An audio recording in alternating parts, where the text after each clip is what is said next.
రామ్టాక్కి తిరిగి స్వాగతం. నిన్న ఇండీ కూటమి సమావేశం జరిగింది. 2 సంవత్సరాల తర్వాత 2 సంవత్సరాలు నిద్రపోయారు. ఇప్పుడు మళ్ళా తిరిగి మేలుకొన్నారు. సమావేశం 25 పార్టీలు అటెండ్ అయ్యాయని ప్రకటించుకున్నారు. అంటే పార్టీలదేముంది, చాలామందికి తెలుసు కదా. ఎలక్షన్ కమిషన్ దగ్గర రిజిస్టర్ చేసుకున్న పార్టీలు వందలు కాదు, వేలున్నాయి. కాబట్టి 25 పార్టీలు కాదే అక్కడ సమస్య. అందులో సిగ్నిఫికెంట్గా ప్రభావితం చేయగలిగిన పార్టీలు ఏంటి? పార్టీల పేర్లు చెప్పాను కదా, వేలు ఉంటాయి పార్టీలు. ఎందుకు చెప్పాల్సి వస్తుందంటే ఇదే మాట, ఏదో దీన్ని జయరాం రమేష్ 25 పార్టీలు అంటే 25 పార్టీలు ఏంటి? ఆ పార్టీలు పనికిరాని, అసలు ఒక సీటు కూడా లేనటువంటి పార్టీలన్నింటినీ పార్టీల కింద లెక్క వేసుకొని మీరు చెప్తున్నారు. దాని గురించి అసలు ఏంటి అనేది ఇంకొంచెం వివరంగా వెళ్దామండి. 25 అంటున్నారు కదా, ఎవరు ఏంటి అనేది చూస్తే, సరే, అధికారంలో రాష్ట్రాల్లో అధికారంలో ఉన్న పార్టీలు ఇందుట్లో ఏమన్నా ఉన్నాయా అని చూస్తే మూడే కనపడుతున్నాయి నాకు. కాంగ్రెస్ మొన్న గెలిచినటువంటి కేరళతో సహా 4 రాష్ట్ర ప్రభుత్వాలు ఉన్నాయి. రెండిట్లో కోయిలేషన్ ఉంది. కాంగ్రెస్ ఒక్కటే పెద్ద పార్టీ. తర్వాత రెండోది national conference, Jammu Kashmir national conference, Jammu కాశ్మీర్లో ప్రభుత్వంలో ఉంది. మూడోది జార్ఖండ్ ముక్తి మోర్చా, జార్ఖండ్లో ప్రభుత్వంలో ఉంది. ప్రభుత్వంలో ఉన్న పార్టీలు ఈ మూడే. ముక్తి మోర్చా నాయకుడు హేమంత్ సోరెన్ కూడా అటెండ్ కాలేదు, వేరే వాళ్ళని పంపించాడు తప్పితే. సరే, కాబట్టి ఇది ఫస్ట్ పాయింట్ ఏంటంటే, ఈ రాష్ట్ర ప్రభుత్వాలు ఏలుతున్నటువంటి పార్టీలు ఇందుట్లో మూడే మూడు. డిఎంకే అయితే ఈసారి ఓడిపోయింది. ఆప్ ఏమో పంజాబ్లో అధికారంలో ఉంది, కానీ వాళ్ళు అసలు ఇండీ కూటమి నుంచి బయటికే వచ్చేశారు. 2 సంవత్సరాలు జరిగిన పరిణామం ఏంటంటే, ఇంపార్టెంట్ పార్టీస్ 2 బయటకు వచ్చినాయి. ఒకటి డిఎంకే, రెండోది యాప్. సరే, తర్వాత కనీసం ఒక అధికారంలో లేకపోయినా ఏదైనా అసలు ఒక రాష్ట్రంలో మెయిన్ అపోజిషన్ పార్టీలోనూ చాలా ప్రభావితం చేసే స్థాయిలోనూ ఉన్న పార్టీలు ఎన్ని ఉన్నాయని చూసుకున్నామండి. నాకు కనపడింది అక్కడ కూడా రెండే 2 కనపడ్డాయి. సమాజ్వాదీ పార్టీ అటెండ్ అయిన పార్టీల్లో నేను చెప్పేది. సమాజ్వాదీ పార్టీ ప్రిన్సిపల్ అపోజిషన్, ఉత్తరప్రదేశ్లో 37 మంది ఎంపీస్ ఉన్నారు దానికి. రెండోది టీఎంసీ. టీఎంసీ ఇప్పటికీ మరి ప్రతిపక్ష పార్టీ అదే, బెంగాల్లో మొన్నే ఓడిపోయింది. ఈ 2 పార్టీలు తప్పితే రాష్ట్రాల్లో ప్రభావితం చేయగలిగినటువంటి పార్టీలు ఇంకే లేవండి అక్కడ.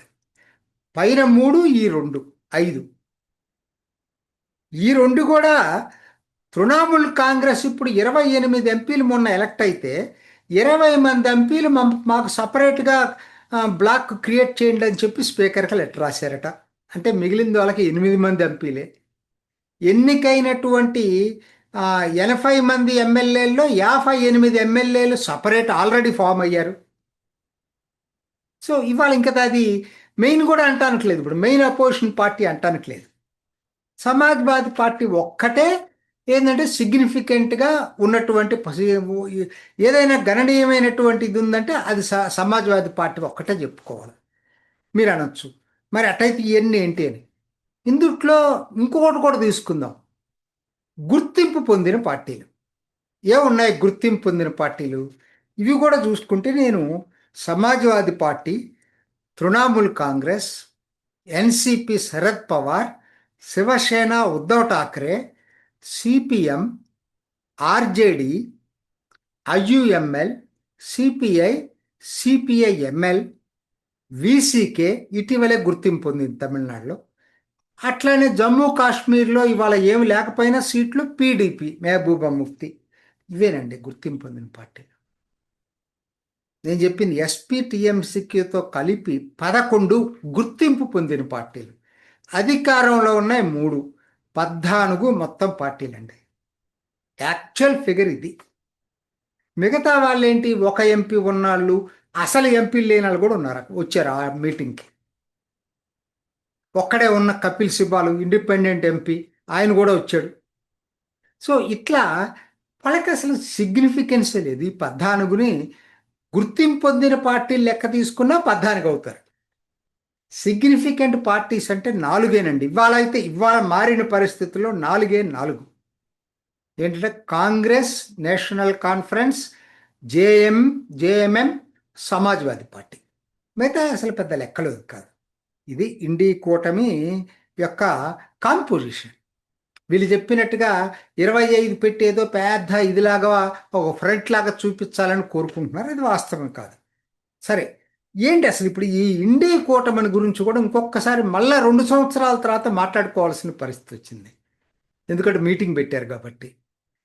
ఇది నా పాయింట్ ఏంటంటే, ఇది ఒక పెద్ద అతుకుల బొంత. ఏ రోజు కూడా కొహజివ్గా లేదు. ఇవాళ లేదనుకోవటానికి లేదు, ఎప్పుడూ లేదు. ఏర్పడినప్పటి నుంచి కూడా లొక్కలెక్కలే.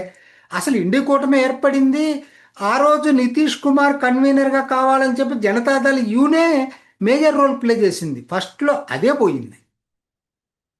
నేను ఎందుకు చెప్తున్నానంటే ఇదంతా కూడా దీనికి కారణాలు ఉన్నాయండి. కారణాలు ఏంటంటే, ఒకటి, నెంబర్ 1, మీరు ఒక 3 రాష్ట్రాలు అయితే మనకి స్పష్టంగా తెలుస్తూ ఉంది. కేరళ ఎప్పటికీ శత్రువర్గమే, 2 సిపిఎం కాంగ్రెస్ అక్కడ. అట్లానే పంజాబు, రేపు ఎన్నికల్లో కూడా ఆప్ వర్సెస్ కాంగ్రెస్. బెంగాల్ అనుకోండి, అసలు కాంగ్రెస్ని కనీసం ఒక పార్టీగా కూడా గుర్తించాల ఇన్నాళ్ళ నుంచి మమతా బెనర్జీ. ఇవాళ ఏదో ఆవిడకి అవసరం వచ్చింది కాబట్టి ఆవిడే ఫోన్ చేసి చొరవ తీసుకొని ఇండి మీటింగ్ పెట్టండి, ఇండి కూటమి మీటింగ్ పెట్టమని నేను చెప్పింది కదతే. అసలు ఆవిడ ఏ రోజు కాంగ్రెస్ని ఖాతరై చేయలేదు. ఖాతరు చేయడం పక్కన పెట్టండి, ఎక్కడ దాకా వెళ్తారండి వీళ్ళు. రాహుల్ గాంధీ వెళ్ళేమో విజయన్ని అరెస్ట్ చేయట్లేదు బీజేపీ. ఎందుకు ఈడీ అరెస్ట్ చేయదు? ఎందుకంటే ఆయన బీజేపీ బీ టీం అంటాడు. బెంగాల్ వెళ్ళి మమతా బెనర్జీని కూడా అట్టానే మాట్లాడాడు. అయినా ఎందుకంటే మమతాకు అవసరం కాబట్టి వాళ్ళ వచ్చింది, దగ్గరకు వచ్చింది. రెండు, అసలు అన్నిటికన్నా ముఖ్యం ఏంటంటే, ఈ రీజనల్ పార్టీస్కి కాంగ్రెస్ అంటే ఒక భయం ఉందండి. బీజేపీ కన్నా కాంగ్రెస్ అంటేనే భయం ఉంది వీటికి. ఎందుకంటే బీజేపీతో డైరెక్ట్ అవే ఫైట్ చేస్తాయి ఎప్పుడైనా. కాంగ్రెస్తో భయం ఏంటంటే, వాళ్ళ ఓట్ బ్యాంకు కాంగ్రెస్ కొల్లగొడుతుంది అనేటువంటి భయం. ఇప్పుడు బెంగాల్ ఉందనుకోండి, తృణమూల్ కాంగ్రెస్ భయం ఏంటి, ముస్లిమ్స్ ఎక్కడ నన్ను వదిలిపెట్టి కాంగ్రెస్ వైపు వెళ్తారు అనేటువంటి భయం అక్కడ ఉంది. ఇట్లా చాలా చోట్ల ఉంది. ఆర్జేడీ అన్నా పడదు కాంగ్రెస్కి. సో ఇలా ఇది కాబట్టి కాంగ్రెస్ అంటే భయపడటం అనేది కొహజివ్నెస్ ఏర్పడకపోవటానికి కారణం. నేను చెప్పిన ఇందాక 3 రాష్ట్రాల్లో అసలు పరిస్థితి ఏంటో మనకు తెలుసు. దానికన్నా ముఖ్యంగా ఏంటంటే క్రెడిబిలిటీ. ఈసారి జరిగిన కొత్త పరిణామం ఏంటంటే క్రెడిబిలిటీ పోయింది. నువ్వు గెలిచినా ఓడినా నువ్వు ఒకవైపు ఉండాలి కదా. డిఎంకే ఓడిపోగానే కనీసం వాళ్ళకి మాట కూడా చెప్పకుండా రాహుల్ గాంధీ వెంటనే ప్లేట్ ఫిరాయించి టీవీకే వైపు వెళ్ళటం అనేది ఎవరు జీర్ణించుకోలేకపోతున్నారు కాంగ్రెస్ యొక్క ఈ రోల్ని. సో కాంగ్రెస్ క్రెడిబిలిటీ బాగా తగ్గిపోయింది. తప్పదు కాబట్టి కలిసి ఉంటున్నారు, కానీ కాంగ్రెస్ మీద ఎవరికి మంచి ఒపీనియన్ లేదు ఇక్కడ ఆ మిగతా పార్టీలకి, ఇంక్లూడింగ్ ఎస్పీ. నేను చెప్తున్నాను, కాకపోతే వాళ్ళకు ఎలక్షన్స్ ఉన్నాయి కాబట్టి ఇప్పుడు ఏం మాట్లాడకపోవచ్చు, కానీ అది పరిస్థితి. మూడోది ఏంటి, రాహుల్ గాంధీ ప్రవర్తన అండి. చెప్పాను కదా ఇందాక, విజయన్ అరెస్ట్ చేయలేదంటాడు, మమతను అరెస్ట్ చేయలేదంటాడు, ఆర్జేడీ తోటి సీట్ల పంపకానికి అసలు వెళ్ళడు. దానివల్ల కదా వాళ్ళు తేజస్వి యాదవ్ విపరీతమైన కోపంగా వచ్చేసింది కదా, ప్రచారానికి వెళ్ళలేదు కదా రాహుల్ గాంధీ. ఇది అన్నీ కలిపి ఏమైపోయింది ఇప్పుడు. దాంతోపాటు ఇవన్నీ కలిపి ఇండీ కూటమి 2024 జనతాదళ్ పక్కన పెట్టేసిన, మొన్న లోక్సభలో ఎన్నికైనప్పుడు 234 సీట్ల బలం ఉన్నటువంటి ఇండీ కూటమి ఇవాళ 209కి పడిపోయింది. అంతే కదా. డిఎంకే బయటకు వచ్చింది 22 సీట్లు, ఆప్ బయటకు వచ్చింది 3 సీట్లు, 25 సీట్లు బయటకు వచ్చేసినాయి. అంటే 209కి పడిపోయింది. అసలు శరద్ పవారు, ఉద్ధవ్ ఠాక్రే గ్రూప్లో ఉన్న ఎంపీసు ఎంతమంది వాళ్ళ వైపు ఉంటారో ఇంకా తెలియదు. రేపు లోక్సభ లోపలే కూడా ఆ పరిణామం కూడా జరగవచ్చు. ఇంకా 200 లోపుకే ఇండి కూటమి పడిపోయే అవకాశాలే ఎక్కువగా ఉన్నాయి. కాబట్టి ఇది కొహిజివ్గా ఉండటానికి ఏంటంటే అంతర్గత వైరుధ్యాలు. ఒక పార్టీ రెండో పార్టీ నన్ను మింగేస్తుందని భయంగా ఉంది. ప్రాంతీయ పార్టీలకి కాంగ్రెస్ మీద ఆ భయం ఉండటం అనేది, అందువల్ల కొహిజివ్గా ఉండటం అనేది అయ్యే పనే కాదు. ఒకే ఒక్క పరిస్థితుల్లో కొహిజివ్గా ఉంటుందండి. ఎప్పుడు ఉంటుందంటే, అతుకుల బొంత లేకుండా ఉండాలి అంటే కాంగ్రెస్ తనంతట తాను 150 సీట్లకు పైగా రావాలి.